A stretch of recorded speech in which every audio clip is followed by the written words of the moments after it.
Trainee IPS Uday కృష్ణారెడ్డిని పోలీసులు అదుపులోకి తీసుకున్నారు. మిర్యాలగూడ దగ్గర ఉదయ్ కృష్ణారెడ్డిని అదుపులోకి తీసుకుని హైదరాబాద్ తీసుకొస్తున్నారు.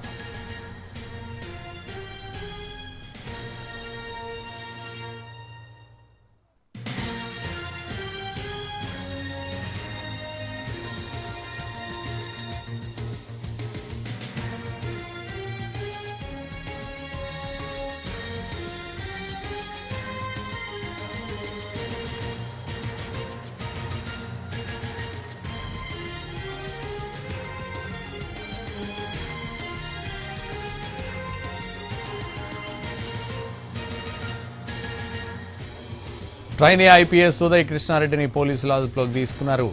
మిర్యాలగూడ దగ్గర ఉదయ్ కృష్ణారెడ్డిని అదుపులోకి తీసుకుని హైదరాబాద్ తీసుకొస్తున్నారు.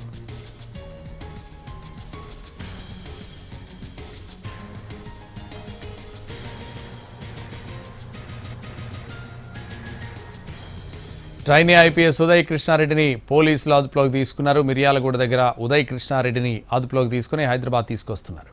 ఇదే విషయానికి సంబంధించి మరింత సమాచారం మా ప్రతినిధి రాధాకృష్ణ లైవ్లో అందిస్తారు. రాధాకృష్ణ,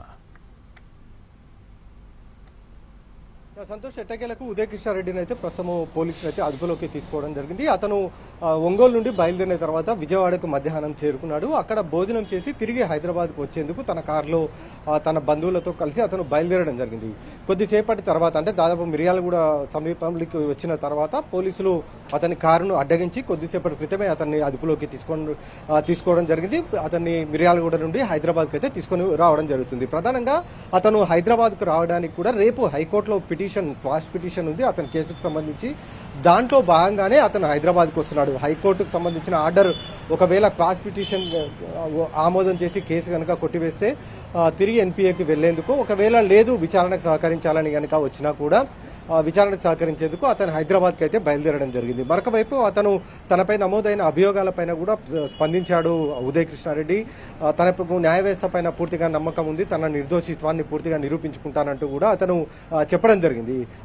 ఆ వ్యాఖ్యలు చేసిన తర్వాత అతను ఒంగోలు నుండి బయలుదేరి హైదరాబాద్కు వస్తున్న సందర్భంలోనే మిర్యాలగూడ వద్దనైతే ఒకవైపు పోలీసులు అదుపులోకి అయితే తీసుకోవడం జరిగింది. ప్రస్తుతం అత్తాపూర్లో కేసు నమోదైనప్పటికీ షీ టీమ్స్ కి సంబంధించిన డీసీపీని విచారణ అధికారిగా నియమించారు కాబట్టి నేరుగా షీ టీమ్స్ వరకు భరోసా సెంటర్ దగ్గరికి తీసుకొని వెళ్లే అవకాశం అయితే కనబడుతుంది. లేదంటే ఎన్పీఏకి తీసుకొని వెళ్లి అక్కడ ఈ రోజు రాత్రి అతన్ని అక్కడే ఉంచి విచారణ చేసే అవకాశం కనబడుతుంది. అక్కడే అతనికి సంబంధించిన స్టేట్మెంట్ కూడా తీసుకునే అవకాశం ఉంటుంది. ఏం చేస్తారు పోలీసులు అనేది కూడా వేచి చూడాలి. ఎందుకంటే మిర్యాలగూడ నుండి హైదరాబాద్కు తీసుకొని రావాలంటే దాదాపు 2 గంటల పాటు సమయం పడుతుంది. కాబట్టి అతను హైదరాబాద్కు తీసుకొని వచ్చిన తర్వాత ఎక్కడికి తీసుకెళ్తారనే విషయాన్ని కూడా చూడాల్సి ఉంది. ప్రస్తుతం అయితే పోలీసులు అతన్ని అదుపులోకి తీసుకున్నట్లుగా మనకు చాలా స్పష్టంగా తెలుస్తుంది.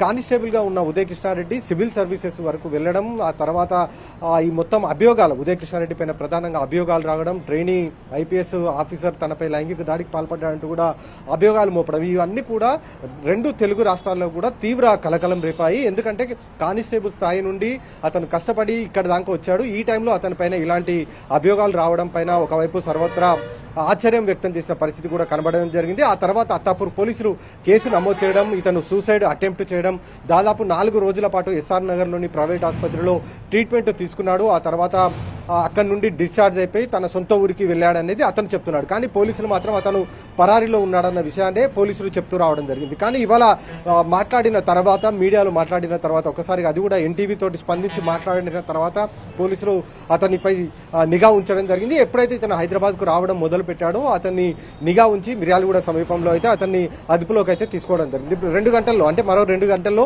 హైదరాబాద్కు ఉదయ్ కృష్ణారెడ్డిని తీసుకొని వస్తారు. ఇక్కడికి తీసుకొని వచ్చిన తర్వాతనే మిగతా ప్రాసెస్ అంతా కూడా స్టార్ట్ అయ్యే అవకాశం కనబడుతుంది. మరి రాత్రి స్టేట్మెంట్ రికార్డ్ చేసి అరెస్ట్ చేస్తారా లేకపోతే ఏం చేస్తారా అనేది కూడా చూడాల్సి ఉంది. Santosh, right, thank you.